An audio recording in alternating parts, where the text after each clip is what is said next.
Hello again, it's Michael with New Victory Gardening. So I got a task today.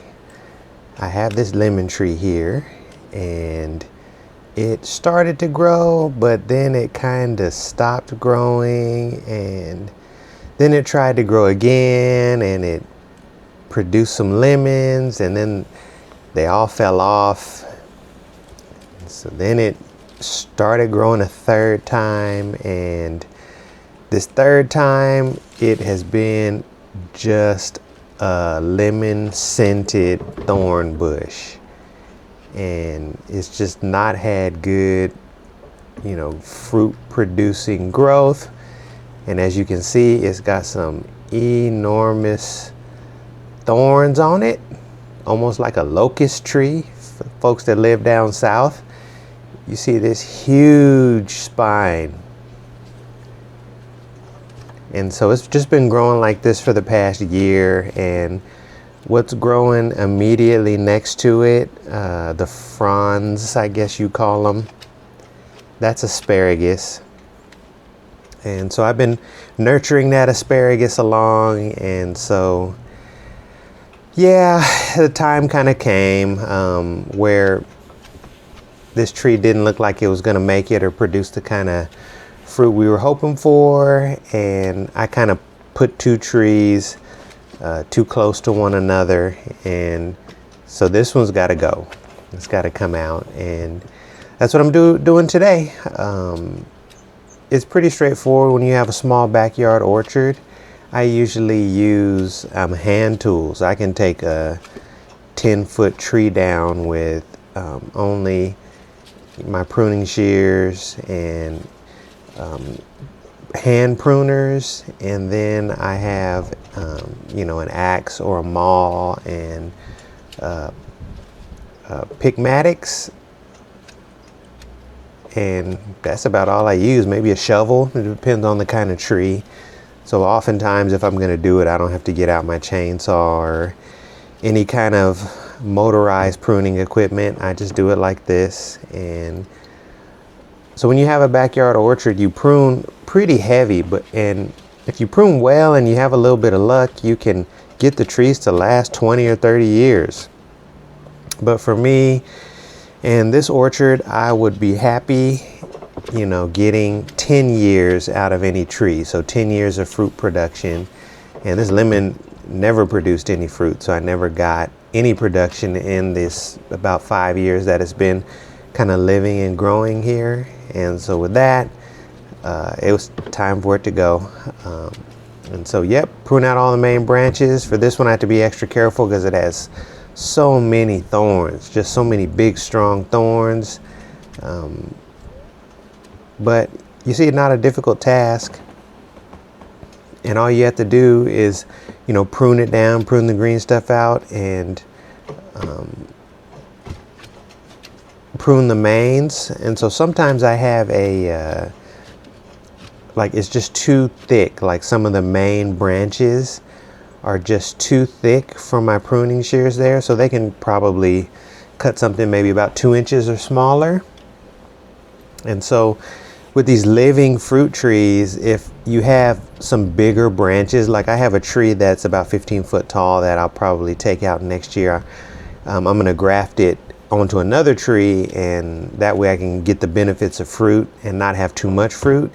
And then I have one less tree to tend. And so that tree is too big. I can't use these pruning shears only to take it down. And so once again, you don't have to have expensive tools to do this.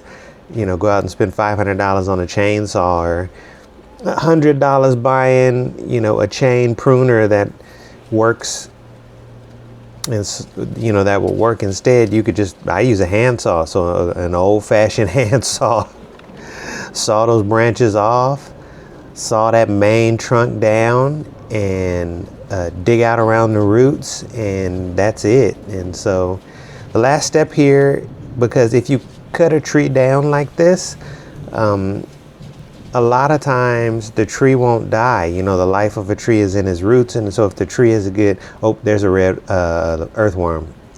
When you get your mulch thick enough, there'll be earthworms all around where it's moist, and right next to the roots of your plants, and so I'm gonna relocate him to the tree I am gonna keep. And so your root has the life of the plant, and so if you just cut a plant off, shear it off, that plant sometimes will regrow and just regrow a new main trunk and branch out into a new tree, and you know your purpose is not met. And so if you don't think I'm telling you the truth, take a trip out to a Christmas tree farm. If you have a Christmas tree farm in your area, a lot of times as they manage those Christmas trees, they'll just come off, cut the thing off, and the root and the stump will grow out a new tree, and that new tree will grow out, and a few years down the road you can cut that one. And so it's kind of interesting. It depends on the tree and it depends on the conditions, because I've had trees die too whenever they've broken branches or split. But in a lot of cases that tree will grow back, and so you have to do something with the trunk. And in this instance, I didn't want to use any kind of chemical, so I just did it the old-fashioned way. My stepdad says all shovels, pickaxes, I called it a pickmatics earlier, they should be outlawed. What I say is I don't like to buy hand tools, because every time I buy them, they like find a way of getting used. And so I bought this just to have, and I end up using it about as much as any of my other tools. And then I buy a shovel just to have and end up using it about as much as any of my other tools. And so, yeah, I think the saying may be good. If you buy it, you're going to use it. And or I think all shovels and pickaxes should be outlawed. But hopefully I'm giving you a good example of how to use one of these. You don't have to swing it super hard. Let the weight of the tool do the work. And then you go down. I had to go down about 6 inches, 6 to 9 inches, and just cut the main root out. And so here you see the hole. Maybe one of the reasons why this plant didn't grow so good was because it had rooted a lot of roots within an inch of the surface. So the mulch was sitting on top 3 inches, and then an inch down into the soil, there were a lot of plant roots. And that is not what you would hope for one of these trees.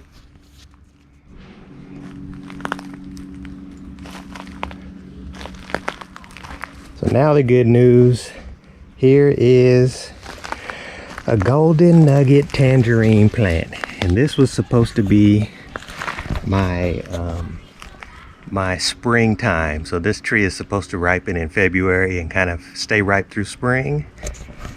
And so this tree is not very big,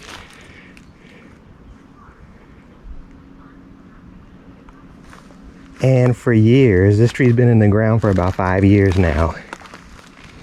It just was so stunted in its growth, and it wasn't dying, but it wasn't growing. And so I just took care of it and fertilized it, and it looked like, for all intensive purposes, that it was just a nutrient deficiency. Like, you see the leaves,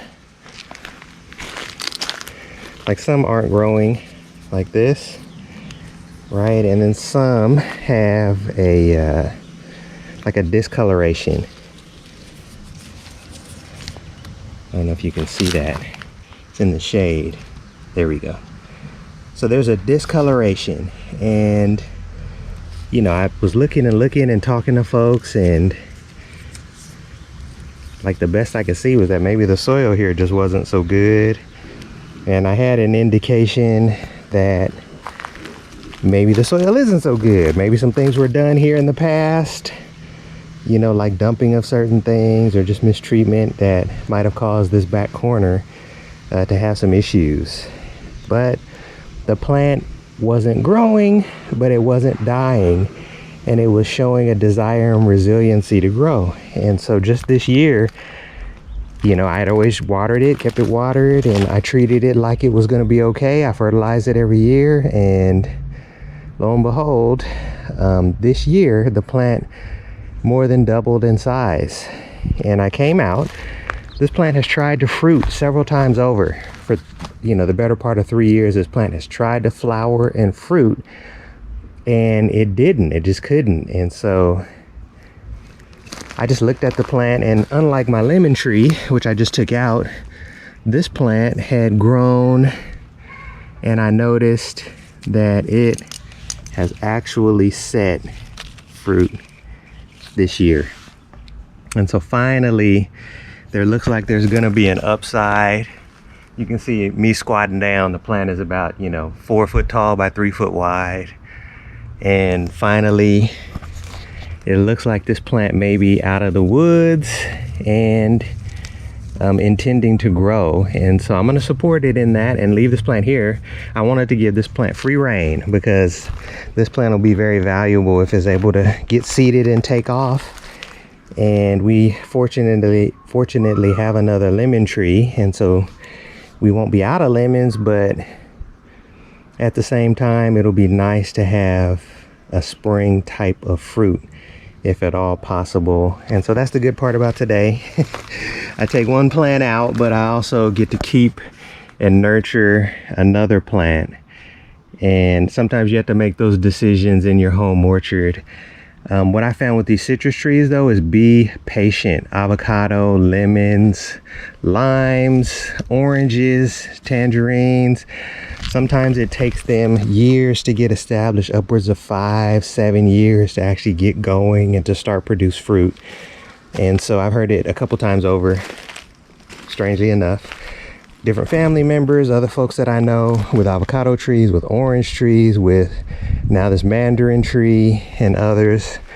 And so just because it doesn't take off doesn't mean that you should get rid of the plant. It actually may be just needing some time to get its feet.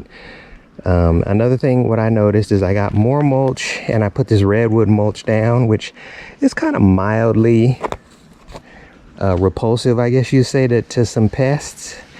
And it really liked the lighter colored mulch, and it really liked the fact that I laid a layer of it thicker. And so that could be something too.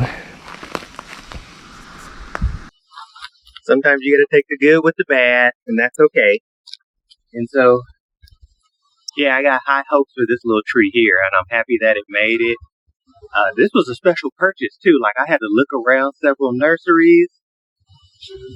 Golden Nuggets, they're not commercially produced because even though they are a great tangerine and they're seedless, the fruit is just ugly. Like the rind is really bumpy, and it just doesn't, it's not at all a golden nugget. But when you taste it, you see how it's gotten its name, and the fact that it produces in spring, the coveted spring producing something or other, is why I got it here. So in essence, today's actually a good day. It's not a bad day. I did have to take out that lemon tree, but it's for this tree. And so fingers crossed, good luck, and God willing, we'll be able to keep this tree healthy and allow it to grow and prosper. And it'll benefit us here, benefit me and friends and family. So with that, I think I'll end the video. Take care and God bless, and I'll talk to you on the next one.